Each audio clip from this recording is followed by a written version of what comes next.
तो दोस्तों जैसा कि आप जानते हैं अभी हमें स्टार्ट करते हैं चैप्टर 1 ख़त्म हो चुका है।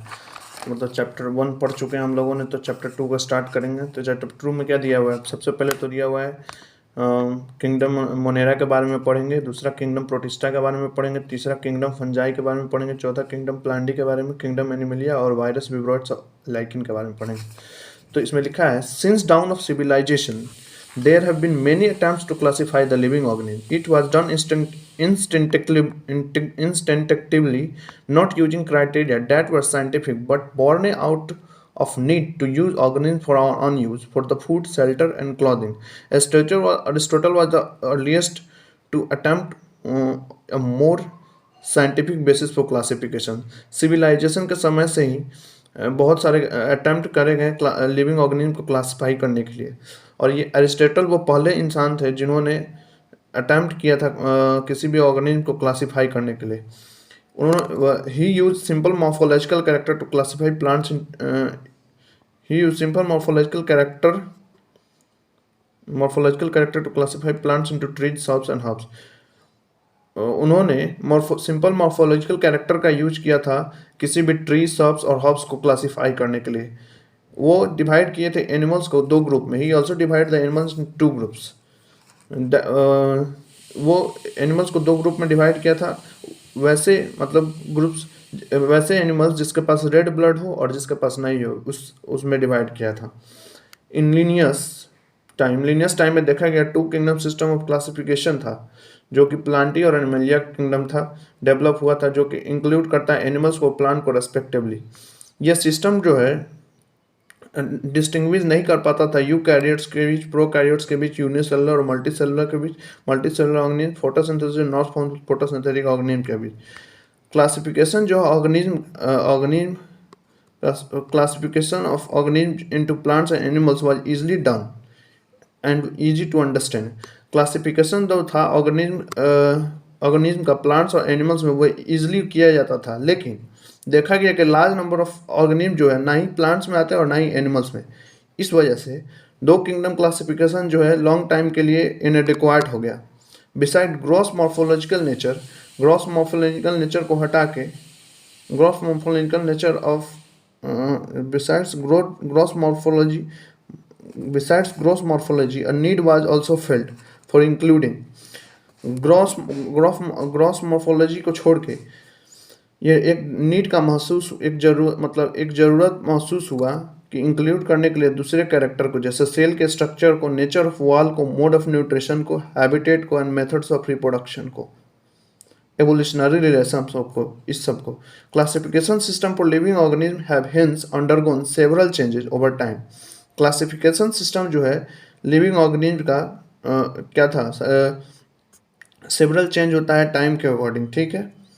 Though plants and animal kingdoms have been a constant under all different system, इसलिए प्लांट्स और एनिमल किंगडम जो है कांस्टेंट है डिफरेंट सिस्टम्स हैं। The understanding of the two groups organism be included under these kingdoms.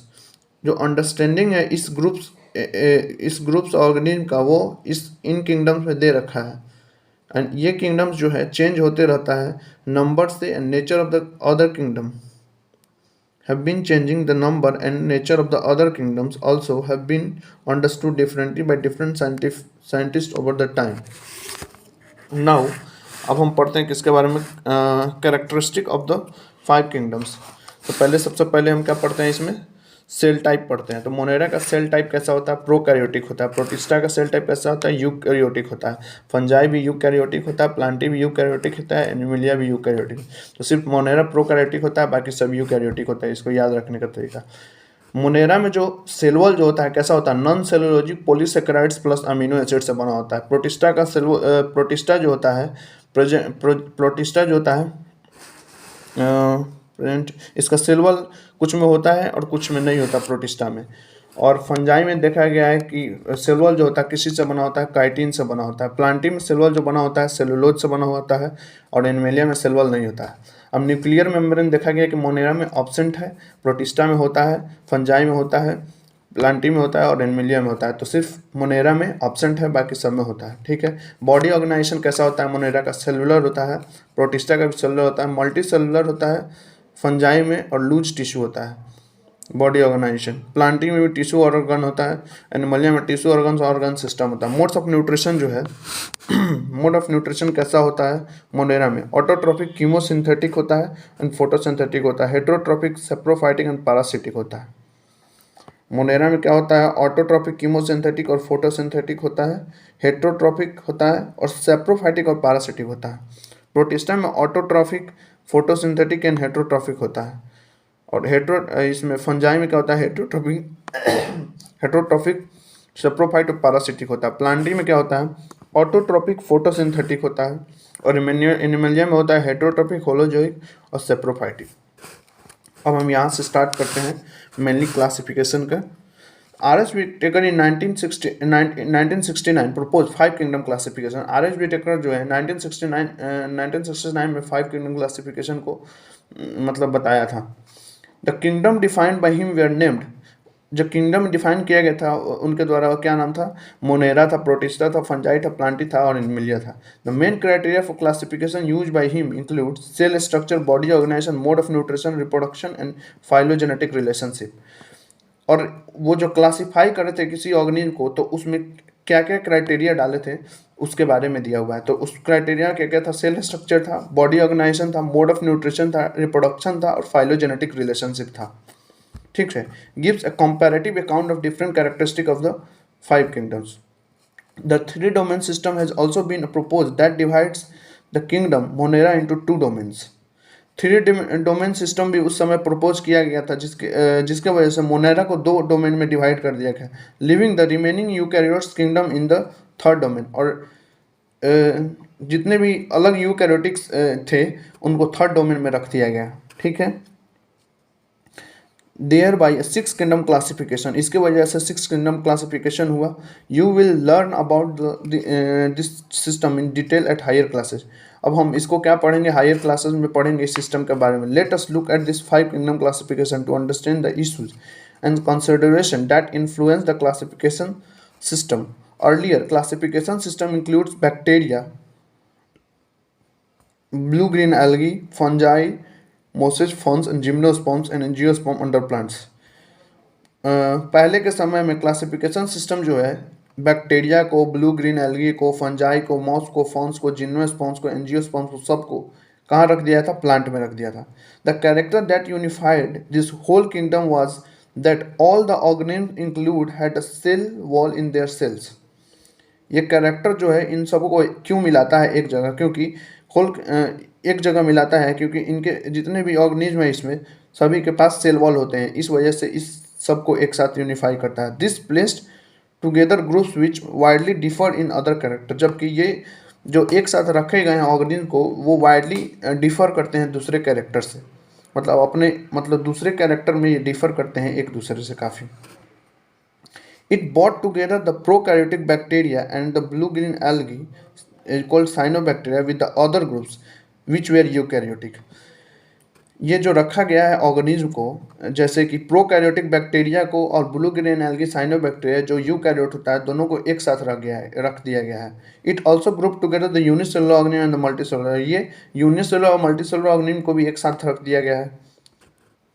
Once say, for example, Clydomonas and Spirogyra were placed together under algae।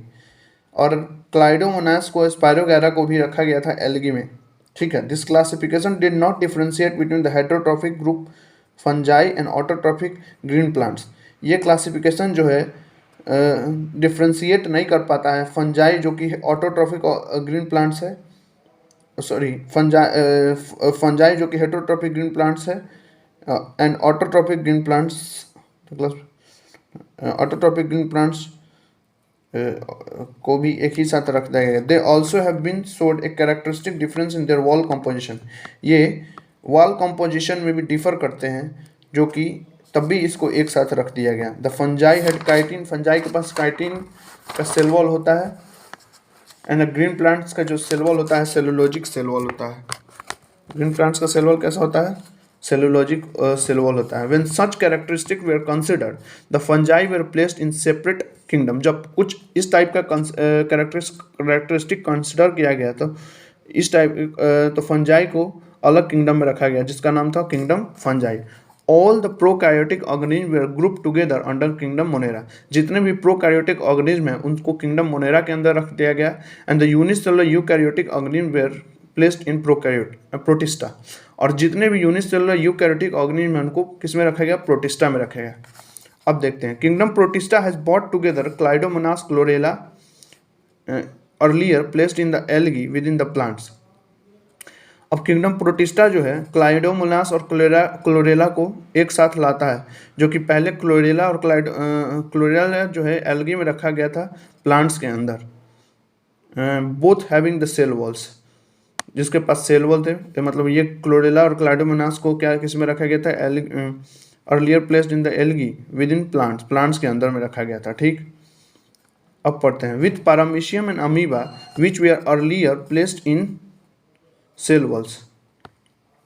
किसके बीच में रखा गया था? पैरामीशियम के साथ और अमीबा के साथ, जो कि अर्लियर किसमें अर्लियर प्लेस था किसके पास? सेल वॉल्स जिसके पास होता है उसके पास earlier placed which were earlier placed in the animal kingdom, जो कि अर्लियर प्लेस्ड था एनिमल किंगडम में, विच लैक सेल वॉल, जबकि इसमें जो कि इसमें सेल वॉल नहीं होता है एनिमल किंगडम में। It has put together organisms which in earlier classification were placed in different organisms. This happened because the criteria for the classification changed. This kind of change will take place in the future to depending and on the improve in our understanding of characteristic and evolutionary relationship. Over time, not only the morphological, physiological, and reproductive similarity, but also phylogenetic that is based on the evolutionary relationship. बहुत समय के बाद हमारे पास ये समझ होगी कि characteristic and evolutionary over time an attempt has been made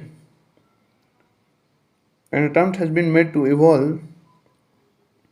evolve classification system which reflects not only the morphology. Over time an attempt बहुत समय के बाद ये हम मतलब देखते हैं कि over time an attempt has been made to evolve classification system which reflect not only the morphological, physiological and reproductive similarity but is also phylogenetic that is based on the evolutionary relationship. बहुत समय के बाद ये देखा गया कि ये attempt करके कि अटैम्प्ट किया गया कि क्लासिफिकेशन सिस्टम जो होता है इवॉल्व होता है, जो कि रिफ्लेक्ट करता है सिर्फ नहीं मॉर्फोलॉजिकल, फिजियोलॉजिकल, रिप्रोडक्टिव सिमिलरिटी बल्कि फाइलोजेनेटिक रिलेशनशिप भी। क्योंकि फाइलोजेनेटिक क्या होता है? फाइलोजेनेटिक किस पे बेस्ड होता है? एवोल्यूशनरी रिलेशनशिप पे बेस्ड होता है। In this chapter we will study characteristic of kingdom Monera. इस चैप्टर में हम स्टडी करेंगे किंगडम मोनेरा के कैरेक्टर को, प्रोटिस्टा को, फंजाई को, जो कि विटेकर सिस्टम में दिया गया है। The kingdom Plantae and Animalia commonly refer to plants and animal kingdoms respectively. We will deal with separately in chapter 3 and 4. तो किंगडम प्लांटी और एनिमेलिया को हम अलग तरीके से पढ़ेंगे चैप्टर 3 और 4 में। तो सबसे पहले हम क्या पढ़ते हैं? किंगडम मोनेरा के बारे में पढ़ेंगे। किंगडम मोनेरा के बारे में सबसे पढ़ेंगे तो देखा गया कि बैक्टीरिया जो होता है क्या होता है? Sole member of the kingdom Monera. ये इंपॉर्टेंट लाइन है। बैक्टीरिया जो होता है सोल मेंबर होता है किंगडम मोनेरा का। They are the most abundant microorganism. ये जो होते हैं मोस्ट अबॉन्डेंट होते हैं। Bacteria occurs almost everywhere. Bacteria सभी जगह पाए जाते हैं। Hundreds of bacteria are present in handful of soil. अगर हम एक मुट्ठी सॉइल लेते हैं तो देखते हैं 100 से ज़्यादा बैक्टीरिया उसमें होते हैं। They also live in extreme habitats such as hot spring.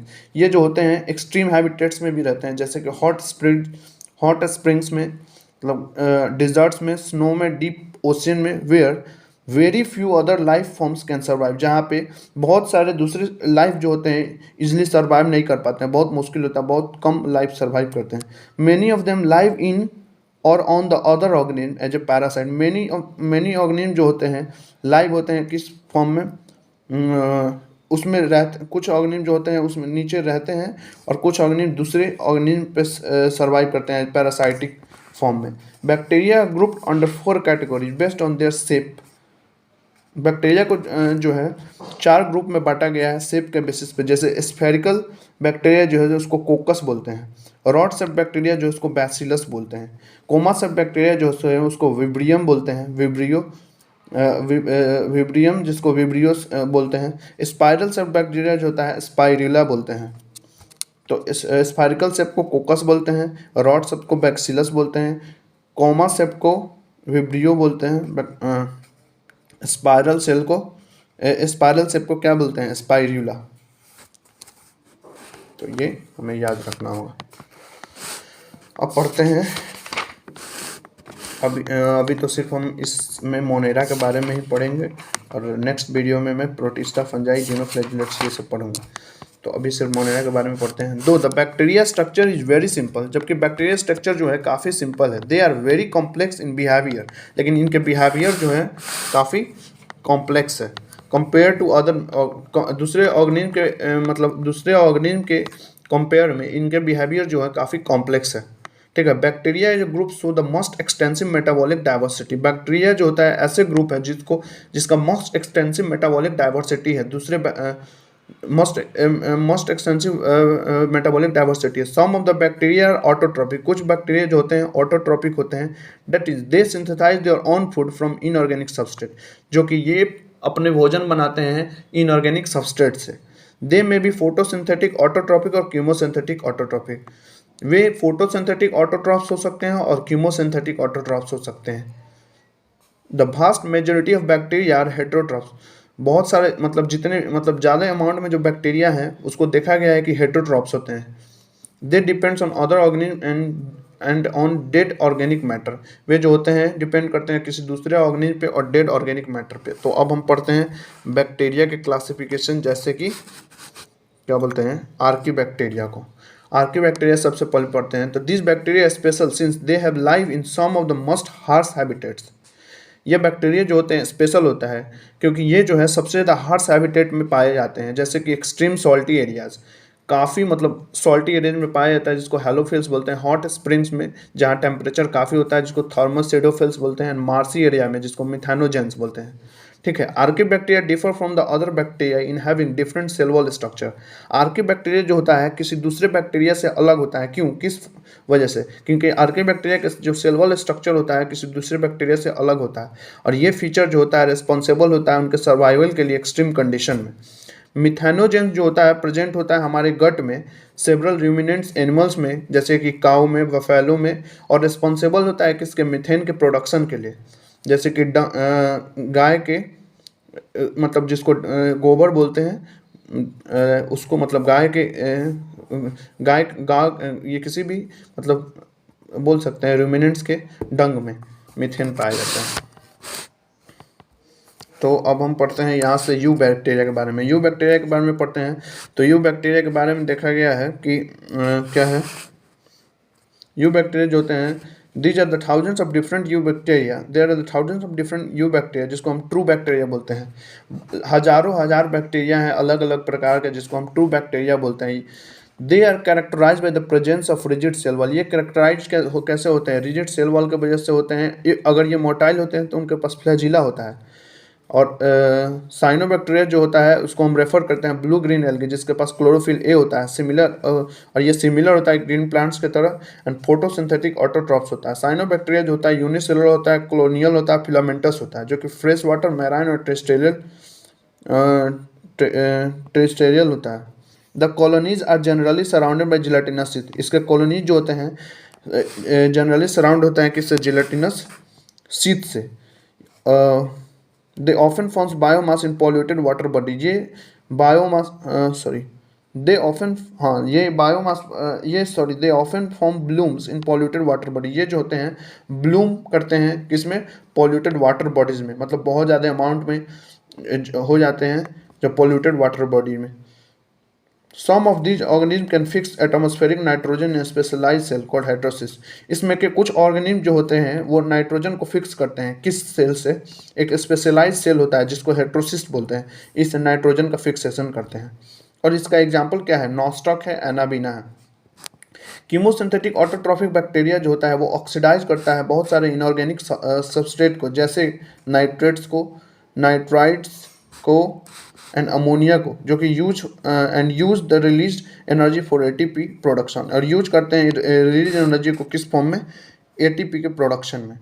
और इम्पोर्टेंट रोल प्ले करता है रिसाइकलिंग न्यूट्रिएंट्स में, जैसे कि नाइट्रोजन के, फॉस्फोरस के, आयरन के और सल्फर के। हेटेरोट्रॉपिक बैक्टीरिया जो होता है मोस्ट अबंडेंट नेचर में होता है, मतलब बहुत ज़्यादा होते हैं हेटेरोट्रॉपिक बैक्टीरिया।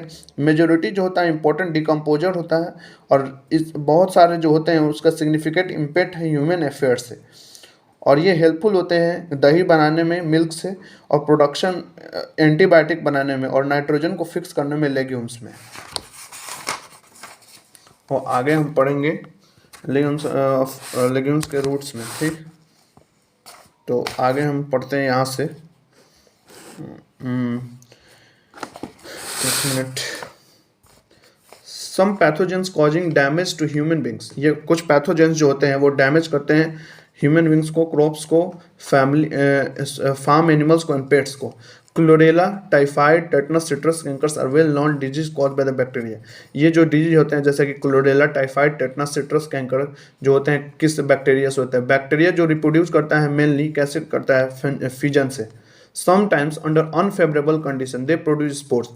कुछ अनफेवरेबल कंडीशन में ये जो होते हैं स्पोर्स बना लेते हैं, और ये रिप्रोड्यूस करते हैं सेक्सुअल रिप्रोडक्शन से by adopting primitive type of DNA transfer from one bacterium to another. ये जब सेक्सुअल रिप्रोडक्शन से जो प्रोड्यूस करते हैं तो ये अडॉप्ट कर लेते हैं प्रिमिटिव टाइप ऑफ डीएनए, और ट्रांसफर कर देते हैं अपना डीएनए एक बैक्टीरियम से दूसरे बैक्टीरियम में। और माइकोप्लाज्मा के बारे में पढ़ते हैं। माइकोप्लाज्मा जो होते हैं वो ऐसा ऑर्गेनिज्म है जो कि कम्प्लीटली सेल वॉल नहीं होता है, और ये जो होते हैं स्मॉलेस्ट लिविंग सेल होता है जो कि सर्वाइव कर सकता है बिना ऑक्सीजन के। मेनी माइकोप्लाज्मा जो होते हैं पैथोजेनिक होता है एनिमल्स में और प्लांट्स में। ठीक है, तो इसी के साथ हम वीडियो को कर देते हैं समाप्त, और अगली बारी मतलब प्रोटिस्टा के बारे में पढ़ेंगे, पूरे प्रोटिस्टा को कंप्लीट करेंगे और बाकी कंप्लीट करेंगे।